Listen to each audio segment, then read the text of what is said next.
Hey everybody, Josh Linville here, Vice President of the Fertilizer Division for StoneX Financial Inc. John is out of office here the next couple of weeks, so we're going to do something a little bit differently. I'm going to be doing these solo here this weekend, next week. And I figured if we're going to do the videos a little bit differently where it's just me, I figure maybe I'll take the approach of this a little bit differently. If you've been watching these videos for a little bit, typically we tend to focus on the negative, the increasing war with Iran, the increasing war with Russia, Ukraine, strikes in or threats of strikes in the Red Sea, all these sorts of things. So this week, I'm going to try and actually do something a little bit differently, something outside my wheelhouse. We're going to try and look at the positives of the marketplace out there for the buyers. And I know when you're watching this video, some of you may be looking at it from an investing standpoint. Some of you are farmers, retailers, wholesalers, whatever it is. I am looking at this as a positive from the buying side.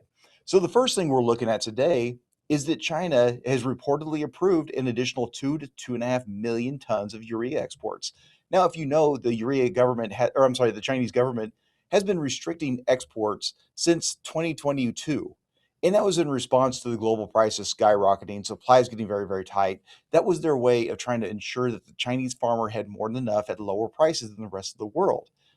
Back before all this started, their normal export rate was 5 to 5.5 million tons. And guys, so far, January through June, we've seen only about 500,000 tons be exported from the country.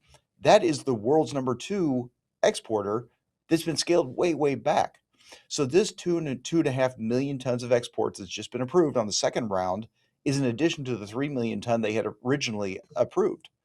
That means if they hold to their word, if they go through with this, China should be normal again. China is back to exporting their normal rates. And when China, the interesting thing about them is when they're exporting, when the market believes they're exporting, it tends to lower prices. The market kind of sees them as the boogeyman. They don't want to compete with them. They need to get a little bit more aggressive because they know what the Chinese can do. So this is going to be very interesting to watch. And the timing couldn't be better because you've got India in the middle of their 1.7 million ton purchase tender. Well, their East Coast, they're looking for 700,000 ton. You could see a situation where China swoops in, takes care of all of that. All of a sudden, everybody east of the Suez is looking at a situation where it's like, hey, wait a minute, all these tons that I thought was going to go to India is now all of a sudden available again. This is a good thing. And as we're seeing, prices have backed up a little bit, at least when we're looking at some of our global prices that we look at from week to week. So, number one, that's a great thing. We're seeing prices down a little. Number two, from a U.S. buyer's perspective, Morocco has been adding to their phosphate vessel lineup heading to here after President Trump suspended the countervailing duties for a short time. Now, please bear in mind, the Commerce Department has come out and recommended a rate of 20.04% going forward. They have looked at the information and said Morocco has not done enough to fix their system. It is still not a free market from their point of view. Take that for what it is based on your viewings of it. That's just what they have decided, and they're going to push that forward. But so far, we are still seeing vessels come here. Now, the one thing that's a little disappointing, two of those three vessels look like they're coming with triple superphosphate. And listen, phosphate units are phosphate units. I cannot complain about it, right? Any source supply at this point is a good thing. But the problem is triple superphosphate. It's got kind of a sordid history in the North American marketplaces. It's not terribly popular, but there is one vessel that's coming over. Look like it's going to be filled with MAP. Now, could it be a MAP DAP mix? Absolutely. But right now, the belief is this is a MAP vessel. So again, we're looking at a situation where even though the US is one of the cheapest phosphate prices in the world, Morocco is still rewarding President Trump on his suspension of that duty. They are following true to their word that we won't send anything until the rate is gone. Now that the rate is gone, they're lining up. Now they're starting to get stuff coming in. And then the third great thing that's going on is President Trump has stepped back from these massive strikes that he was planning on Iran. Iran has been striking U.S. bases. They've been hitting neighboring countries. Iran has been doing a lot to try and prolong this thing. And President Trump had enough. And it looked like he was getting for a massive, massive show of force. Well, just before he was ready to pull the trigger, hit the button, whatever the situation is, Iran stepped up and said, whoa, whoa, whoa, whoa, whoa, whoa.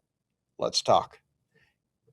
Now, the unfortunate part is we've seen this before. We want to talk, we want to talk. And all of a sudden it looks like something's happening and it falls apart and it prolongs it.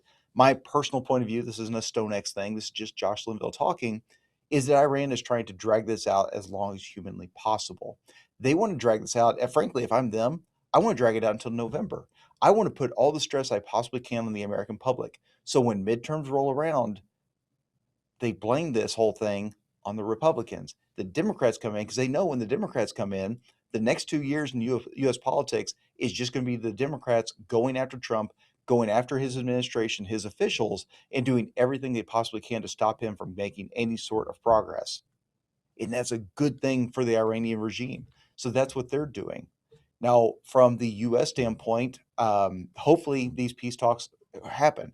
Hopefully there's some progress with it, and we find normalcy to the Strait of Hormuz.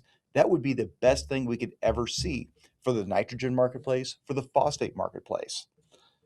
If we don't get peace in this round, it worries me a little bit of what's coming up. But at some point, this has to be put to an end.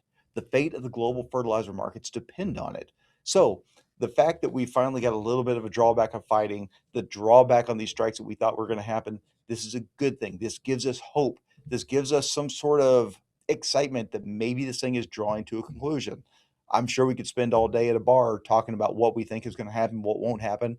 At this point, this video, we're trying to focus on the positives, right? So we're going to sit there and we're going to hope that this peace talks, this round turns into something, that these peace talks turns into a situation where vessels feel like they are safe to travel through the Strait of Hormuz, and we can start to get our normal flow. Because if this goes on much longer, we're going to start doing significant damage to next spring because of the lack of supplies coming out of that body of water.